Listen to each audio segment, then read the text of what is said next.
So, hello everyone, myself Ramesh Vashne and welcome back to my YouTube channel. So, आज हम करेंगे chapter 12 ratio and proportion की exercise 12.2.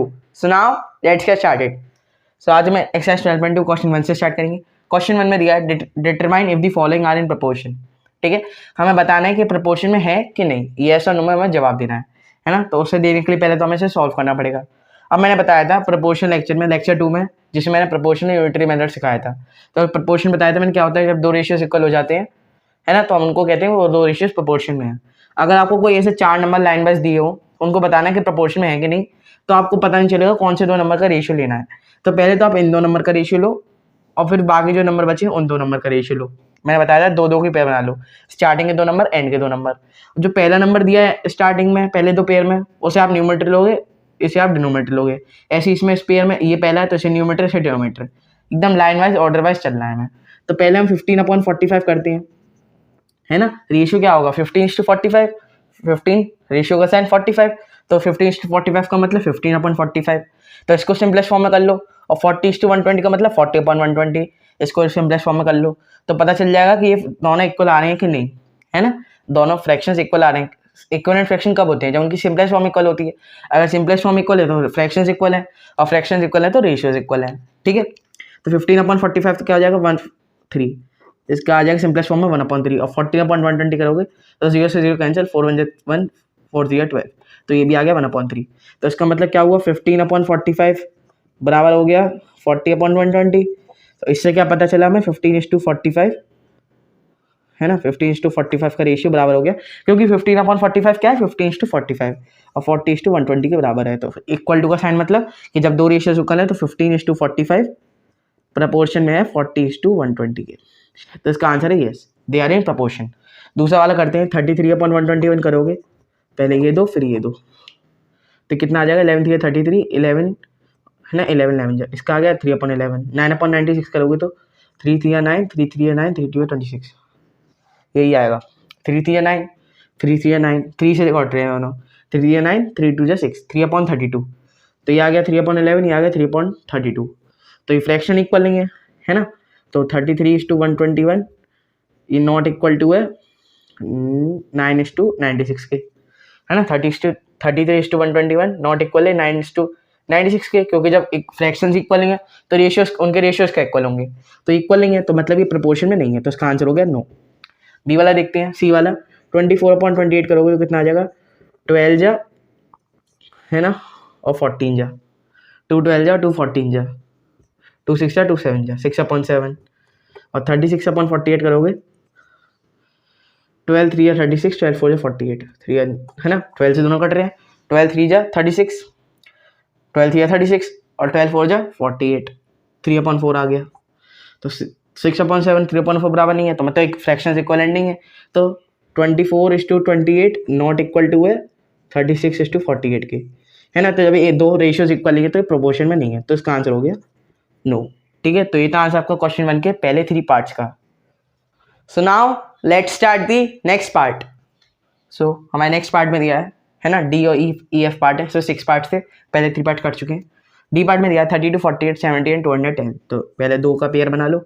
32/48 करोगे, क्योंकि 32 पहले दिया 48 बाद में दिया है. ठीक है, तो ये हो जाएगा 2 1 जा 2 2 1 जा 2 2 6 जा 12 2 2 जा 4 2 4 जा 8. 2 1 जा 2 करोगे 1 नीचे आ जाएगा सब्ट्रैक्ट करके 12 आ जाएगा. 2 6 जा 12 16 का 32 होता है. और 2 24 को मल्टीप्लाई करोगे तो 48 आ जाएगा. ठीक है, 2 8 जा 16 2 12 जा 2 4 जा 2 6 जा 2 2 जा 2 3 जा 2/3 आ गया. ठीक है, 2/3 आ गया. और डायरेक्टली आप 16 से करोगे तब भी आ जाएगा. 16 2 32 और 16 को जब 3 से मल्टीप्लाई करोगे तो 3 6 जा 18 48, तो 2/3 आ जाएगा. डायरेक्टली 16 से भी कर सकते हो. ठीक है, 70 का 210 का बचा, 0 से 0 कैंसिल, 7 is 7 7 3 21, तो ये 1/3 आ गया.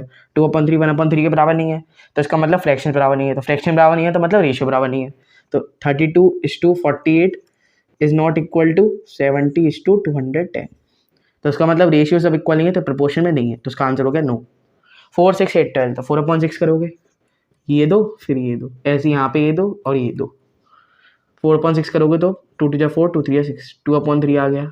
8/12 करोगे तो 4 2 8, 4 3 12, 2/3 आ गया। तो यानी सिंपलेस्ट फॉर्म इनकी दोनों इक्वल आ रही है, तो मतलब 4/6 बराबर है 8/12 के, तो यानी 4:6 का रेशियो बराबर है 8:12 के रेशियो के, है ना। तो इसका मतलब 4:6 प्रपोर्शन में है, क्योंकि जब रेशियोज इक्वल हैं तो प्रोपोर्शन में होंगे रेशियोज, प्रपोर्शन में। तो इसका मतलब yes, they are in proportion. 33, 44, 75, 100। 33/44 करोगे तो 11 से चले जाएंगे दोनों, 3/4 आ गया। 75/100 करोगे तो 25 से चले जाएंगे, 25 3 75, 25 हो जाए 100, 3/4। तो इसका मतलब 33/44 बराबर है 75/100 के, है ना। यानी 33:44 बराबर है 75:100 के। तो इसका मतलब क्या हुआ, 33:44 प्रपोर्शन में है 75:100 के, क्योंकि जब रेशियो इक्वल है तो वो प्रपोर्शन में होंगे। तो इसका आंसर हो गया यस। ठीक है, आखिरी ई और एफ पार्ट प्रपोर्शन में है, डी पार्ट प्रपोर्शन में नहीं है। मैंने बता दिया था लेक्चर में, अगर कोई भी 4 नंबर लगातार दिए हो तो उसमें कैसे प्रपोर्शन में बताएंगे। पहले जो 2 नंबर दिए उनका पेयर बना लो, दूसरे जो 2 नंबर दिए उनका पेयर बना लो, है ना। उन 2 पेयर में जो पहला नंबर दिया उसे न्यूमरेटर में रखो, दूसरा नंबर दिया उसे डिनोमिनेटर में। ऐसे ही दूसरे पेयर में जो पहला दिया उसे न्यूमरेटर में, और जो जैसे यहाँ पे ये न्यूमरेटर में होगा डिनोमिनेटर, ये न्यूमरेटर ये डिनोमिनेटर। ठीक है, तो ये था आंसर आपका क्वेश्चन फर्स्ट के लास्ट के 3 पार्ट्स का। So now let's start the next question. Question 2 बताना है कि कौन सी स्टेटमेंट ट्रू है और कौन सी स्टेटमेंट फॉल्स है। ठीक है, स्टेटमेंट ये 6 स्टेटमेंट दे रखी है। इसमें क्या है कि 2 रेशियोज दे रखे हैं और उसमें दे रखा है प्रपोर्शन में है। ठीक है, अब आपको कैसे चेक करना है कौन सी स्टेटमेंट ट्रू कौन सी स्टेटमेंट फॉल्स है। अगर ये प्रपोर्शन में दे रखे हैं तो हमें चेक करना है प्रपोर्शन में है भी कि नहीं। ठीक है, तो पहला चेक करते हैं 16:24, 20:30, 16 है ना, तो 16/24 हो जाएगा ये 16:24, है ना। ये आपका रेशियो का साइन होता है, इसे हम प्रोनाउंस करते हैं 2 से, और 20:30 को हम लिख सकते हैं 20/30। अब दोनों फ्रैक्शन को चेक कर ले इक्वलेंट है कि नहीं। चेक कैसे करेंगे, सिंपलेस्ट फॉर्म में करके। अगर सिंपलेस्ट फॉर्म इक्वल है तो फ्रैक्शन इक्वल, फ्रैक्शन इक्वल है तो रेशियो इक्वल, और रेशियो इक्वल है तो वो प्रपोर्शन में, तो मतलब स्टेटमेंट ट्रू है। तो ऐसे ही मैं हर क्वेश्चन में करता जाऊंगा। पहले क्वेश्चन बता दिया मैं कैसे करूँगा, 16/24, 20/30। अभी हो जाएगा आपका 8 2 16, 8 3 24, 0 से 0 कैंसिल, तो इधर 2/3 बचा। अब दोनों की सिंपलेस्ट फॉर्म इक्वल है, 16/24 2/3 के बराबर आ रहा है, और 20/30 भी 2/3 के बराबर आ रहा है। 0 0 कैंसिल, तो 2/3 बचेगा। ठीक है, तो 2/3 बराबर आ रहा है, यानी ये दोनों फ्रैक्शंस इक्वल है, तो यानी ये दोनों रेशियोस इक्वल है, तो रेशियोस इक्वल है, ये दोनों प्रोपोर्शन में है, तो ये स्टेटमेंट तो ट्रू हो गई, पहली वाली स्टेटमेंट ट्रू है। अब करते हैं 21/6 और 35/10। 3 7 21, 3 2 6, 3 7 21, 3 2 6, 5 7 35, 5 2 10। ये भी 7.2, ये भी 7.2। ये सिंपलेस्ट फॉर्म है, क्योंकि 7 और 2 में कोई भी कॉमन फैक्टर नहीं है 1 के अलावा। हम कैसे चेक करते हैं फ्रैक्शन को कि वो सिंपलेस्ट फॉर्म में है कि नहीं। मैंने बताया था कि न्यूमरेटर और डिनोमिनेटर में कोई भी कॉमन फैक्टर नहीं होना चाहिए 1 के अलावा, क्योंकि 1 तो हर कोई 2 नंबर का कॉमन फैक्टर है। ठीक है, हर किसी का फैक्टर है तो कॉमन फैक्टर तो आ ही जाएगा, इसलिए 1 के अलावा और कोई कॉमन फैक्टर नहीं होना चाहिए। तो ये 21/6, 35/10 इक्वल है, तो इसका मतलब रेशियोज इक्वल है, दोनों प्रोपोर्शन में है, तो सेकंड स्टेटमेंट भी ट्रू। 12/18, 12:18 मतलब 12/18, और 28:12 यानी 28/12। जब आप इस स्टेटमेंट को चेक करोगे ना तो आप पूरा लिख के आना। अभी तो मैं जल्दी जल्दी कर रहा हूँ, है ना, क्योंकि मैं आपको बहुत बार बता चुका हूँ कि कैसे करते हैं। ठीक है, आपको क्या करना पड़ेगा, पहले इन दोनों का रेशियोज को सॉल्व करना पड़ेगा, इन दोनों को रेशियोज को फ्रैक्शन में कन्वर्ट करके सिंपलेस्ट फॉर्म में लाना पड़ेगा। अगर सिंपलेस्ट फॉर्म इक्वल है तो फ्रैक्शन इक्वल, है ना। तो मैंने जैसे फ्रैक्शन इक्वल है तो फ्रैक्शन इक्वल मतलब रेशियोज इक्वल, तो रेशियोज को इक्वल करके दिखाना पड़ेगा। रेशियोज इक्वल है तो प्रोपोर्शन में, तो इसका मतलब एंड में लिख देना therefore this statement is true. अगर इक्वल नहीं है तो therefore this statement is false. तो ऐसे आप सॉल्व करके आना, है ना, क्योंकि मैं आपको सब कुछ बता चुका हूँ, इसलिए मैं जल्दी जल्दी सिर्फ सॉल्यूशन कर रहा हूँ। 12/18 और 28/12, 2 6 12, नहीं 3 से चले जाएंगे डायरेक्टली। 3 4 12, 3 4 नहीं 2 6 से कर लो डायरेक्ट, है ना, 6 से कर लो। 6 2 12, 3 6 3 18, 6 2 12, 6 3 18, और 28/12 करोगे तो ये हो जाएगा आपका, चलो 2 से करते हैं, देख लो फर्क है। 12/18 करोगे तो कितना आएगा 2/3, 2 6 2 12, 6 3 18, और 28/12 करोगे तो ये आ जाएगा 2 6 12, 2 14 28, और 6 2 3 6, और 2 7 14, तो यार 2/3 यार 7/3। तो इसका मतलब फ्रैक्शन इक्वल नहीं है, फ्रैक्शन इक्वल नहीं है तो रेशियो इक्वल नहीं है, रेशियो इक्वल नहीं है तो रेशियो प्रोपोर्शन में नहीं है, और यहाँ पे प्रोपोर्शन में लिखा हुआ है तो ये स्टेटमेंट हो गई फॉल्स, क्योंकि रेशियोज इक्वल नहीं है तो प्रोपोर्शन में नहीं होंगे। 8/9 और 24/27, है ना, 3 8 24, 3 9 27, ये भी 8/9 आ रहा है और ये तो पहले सिंपलेस्ट फॉर्म में, तो क्या चेंज करोगे 8/9 और ये भी 8/9, 8 और 9 में कोई भी कॉमन फैक्टर नहीं है तो ये सिंपलेस्ट फॉर्म में हो गया। तो ये जाता है 327, तो 8/9 8/9 यानी फ्रैक्शन इक्वल तो रेशियोज इक्वल तो मतलब रेशियो प्रोपोर्शन में, तो ये स्टेटमेंट होगी ट्रू। अब देखो इसके बाद क्या हुआ, रेशियोज हमें पॉइंट में दे रखे हैं 5.2:3.9, 5.2 मतलब 5.2, इसे देख के कन्फ्यूजन मत हो जाना है ना, पॉइंट्स का बहुत यहाँ पे है, प्रोपोर्शन में भी पॉइंट्स का इस्तेमाल है, यहाँ भी पॉइंट्स का इस्तेमाल है और रेशियोज में भी पॉइंट का इस्तेमाल है, तो क्वेश्चन को ध्यान से देखना। 5.2 3.9 इन दोनों का रेशियो, तो मतलब 5.2 ऊपर क्योंकि पहले दे रखा है, 3.9 नीचे बाद में दे रखा है। अब पॉइंट कैंसिल हो जाएंगे क्योंकि नीचे ऊपर पॉइंट 0 लगाओगे, एक नीचे 0 लगाओ, 0 कैंसिल, तो पॉइंट तो अपने आप कैंसिल, क्योंकि पॉइंट के बाद एक ही डिजिट दे रखी है। ठीक है, अब ये 13 से चले जाएंगे क्योंकि 13 की टेबल में दोनों आते हैं, 13 4 52, 13 3 है 39, तो ये आ गया 4/3 का रेशियो, 4/3 का रेशियो। और यहाँ पे दे रखा है 3:4, 3/4, 3:4 मतलब 3/4, तो 4/3 बराबर नहीं है, ये इसका रेसिप्रोकल है, बराबर थोड़ी ना, रेसिप्रोकल है, तो बराबर नहीं है, तो इसका मतलब ये दोनों रेशियोज बराबर नहीं है, रेशियोज बराबर नहीं है तो रेशियो प्रोपोर्शन में नहीं है, तो इसका मतलब ये स्टेटमेंट फॉल्स है। अगर यहाँ पे 4:3 होता है यानी 4/3 होता तो दोनों बराबर हो जाते हैं, या फिर यहाँ पे 3.9:5.2 होता तो आपका इक्वल हो जाता, क्योंकि 3.9 ऊपर होता 5.2 नीचे होता, तो रेशियो आ जाता है ना, मतलब सिंपलेस्ट फॉर्म में फ्रैक्शन कन्वर्ट करके आता है 3/4, और यहाँ 3/4 दे रखा है तो रेशियोज बराबर हो जाते, तो रेशियो प्रोपोर्शन में होते तो स्टेटमेंट ट्रू हो जाती है ना, या तो इसे उल्टा होना था या फिर इसे उल्टा होना था।